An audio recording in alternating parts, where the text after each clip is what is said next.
Hello chicos, hello chicas. Today I'm going to show you a really cool attacking setup in the Sicilian Kan, but this setup can be reached via some Scheveningen and Najdorf lines even, so even if you don't play the Kan with black, I think that this video could be of value for you. And the attacking scheme is quite surprisingly actually taking place on the Kingside, so let's see what I'm talking about. Sicilian Kan.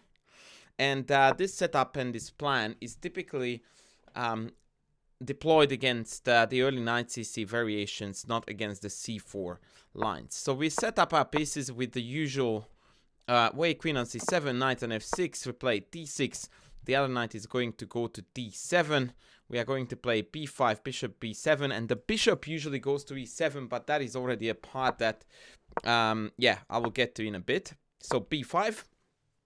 a3 was played, bishop b7 and queen f3.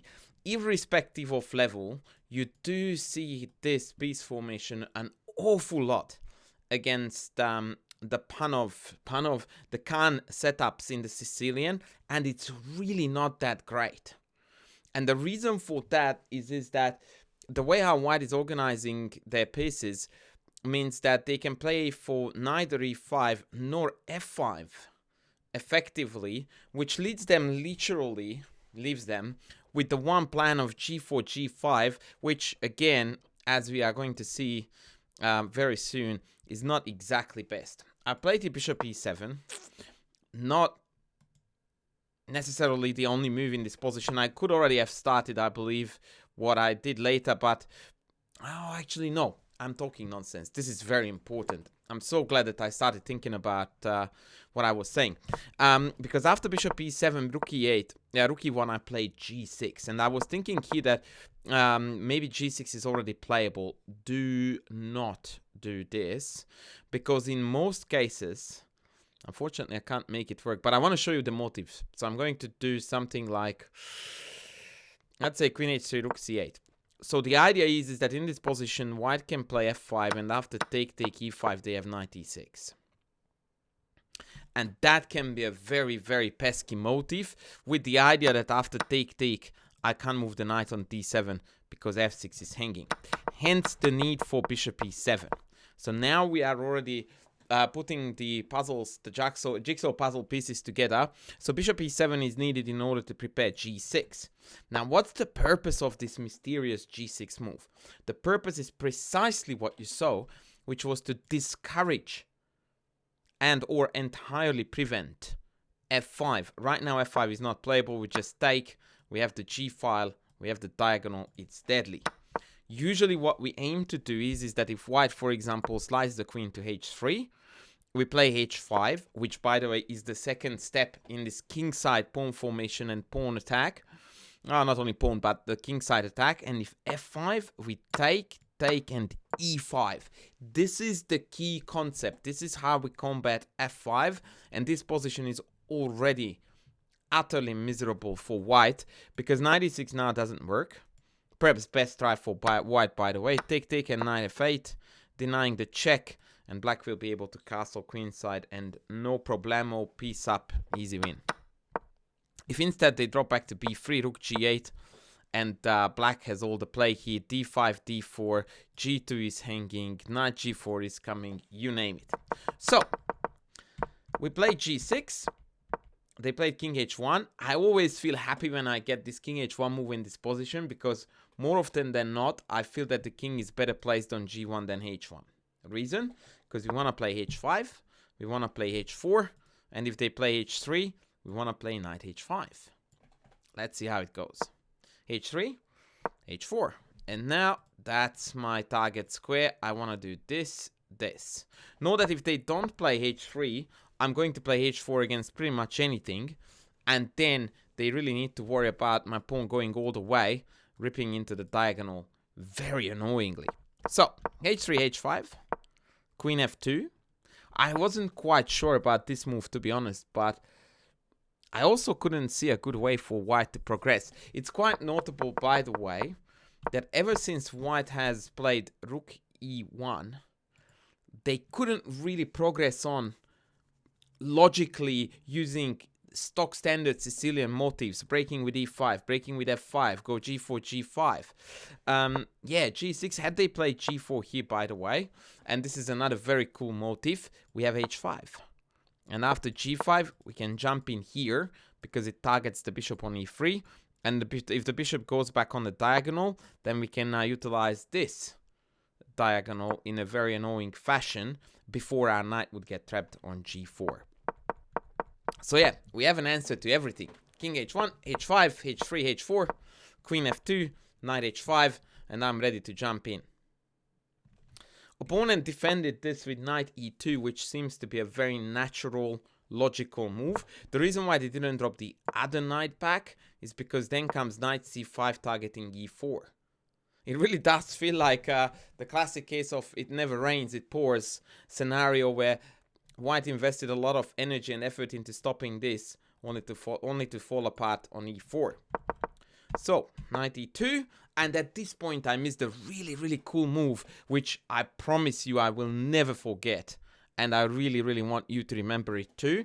I played rook c8 with a vague notion of wanting to reroute my queen to a8, putting more pressure on e4, and then back it up with knight c5 or knight f6. Wasn't great. What would have been really cool would have been f5. Now that is just complete bonkers that black gets to play this many pawn moves. 1, 2, 3, 4 on the king side in this Sicilian Kan structure, and in fact be very clearly on top. What is this all about is the fact that the white army is entirely compressed, but they can't break out, they can't release this immense energy because there is constant pressure on them. Knight d4 of course would be the optimal move to make, but after knight c5, more attack here, defense here, attack here. Not tenable. And so after f5, they would have been in a world of hurt. Absolutely amazingly, after bishop d4, you won't believe this, but the engine wants us to castle here. Now that is some crazy city chess. And after takes, the engine also wants us, of course, to take back this way. It is just absolute bananas.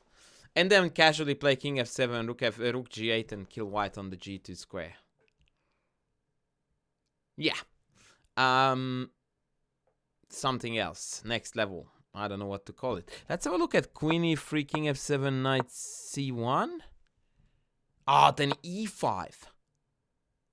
Oh my word. Fe, knight check. And then takes. And hello, diagonal.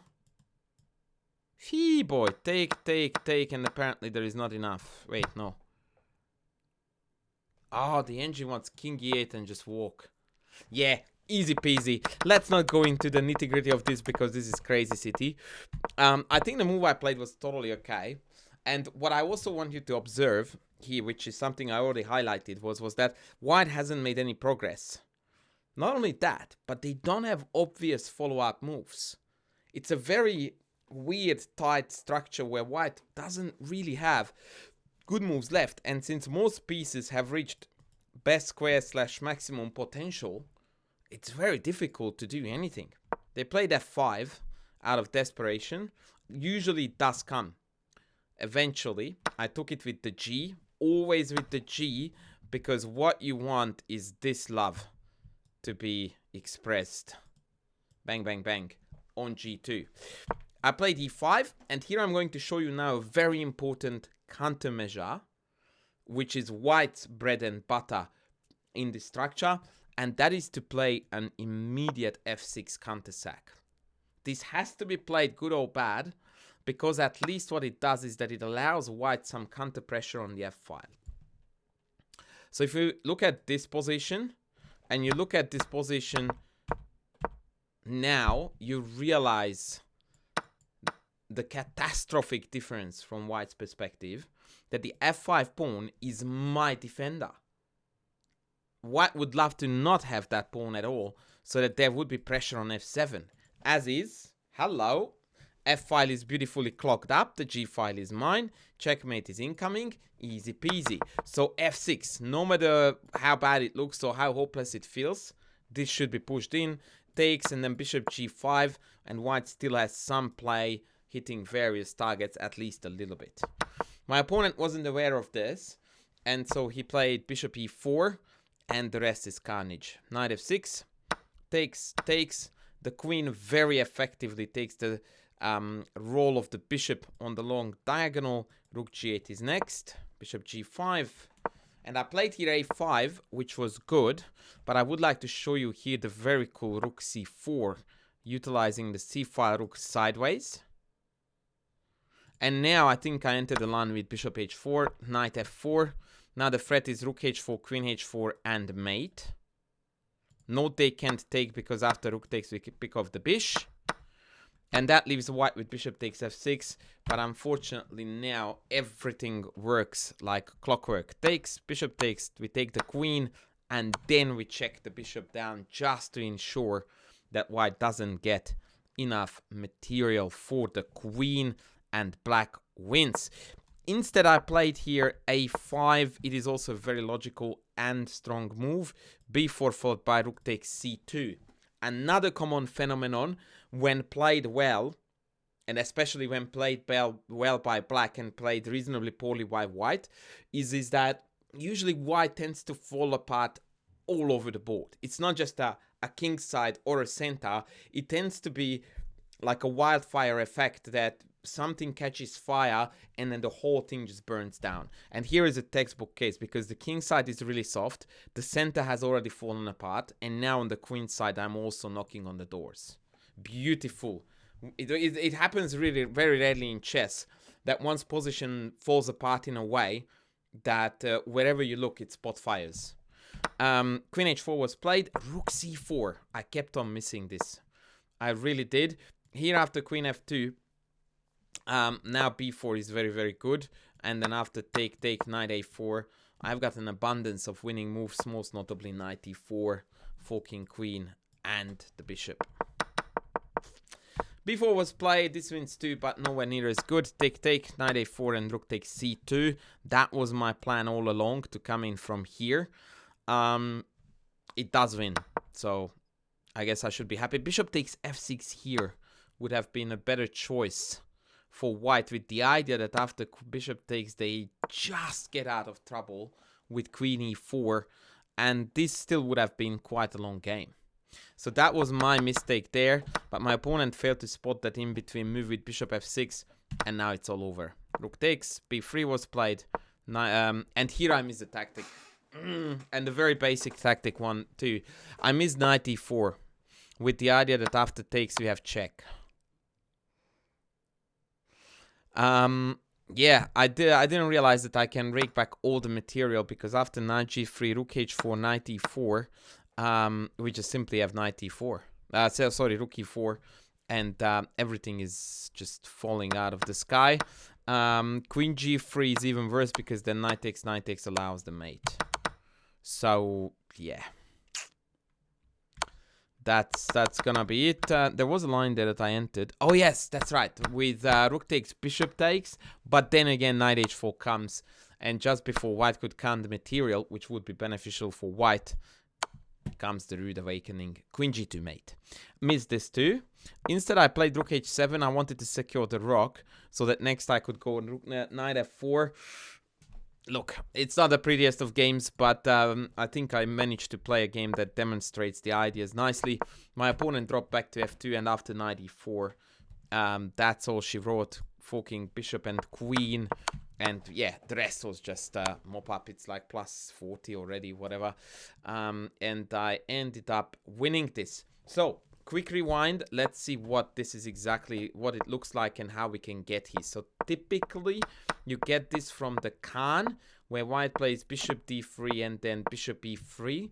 More seasoned players tend to play this with queen e2 and the bishop goes to d2, not e3, so that after a subsequent f4, they can play for e5. with the bishop on e3, that's borderline impossible to pull off. Anyway, so d6, you put the knight on d7, we play b5, we play bishop b7, and we also play bishop e7. Now, this piece formation is one of the most common layout of pieces in many Sicilian lines, including the Najdorf main line, and in fact some side variations of the Najdorf as well, and even in the Scheveningen. So this position can occur via multiple openings, multiple move orders, really well worth remembering the ideas. And when it comes to the ideas, I actually mean what is coming next, which is this g6 move, which is designed to prevent and delay f5. And then we follow it up with h5. So this funny g6, h5, and then h4, and then we will take it from there. But it's also very well worth remembering that once f5 is good to go, it usually is quite a potent move. And note that we don't castle at all, but most definitely not too soon, because if things get hairy on the king side, we quite often happily go this way and then just absolutely demolish white on the king side, no problemo. So the fact that white has to constantly reckon with free king related decisions, king side castle, queen side castle, and keeping it in the middle as well, this makes white's defensive tasks even more stressful. So yeah, so ladies and gents, this is this cool kingside attack plan that this video was about. I'm going to try very quickly to show you a Najdorf move order for this, which would look like this. And as you can see, move by move, we are in the game I just played. That was a Najdorf move order.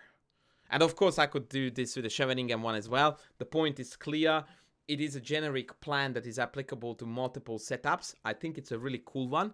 And I would really, really like you to try it out and see how you go. Or if you have already done so, please let me know in the comments below. And let's have a discussion about what you thought about this cool G6, H5, H4 plan. By the way, also in the Hedgehog, similar ideas do occur. But I think this is the best setup against which we can utilize this clever idea. So yeah, once again, please do let me know. On that note, please don't forget to sub, to like, to super thank me if you can, and please leave a comment down below to make that algo do things in my favor. Thanks for watching. I will be back with the next soon.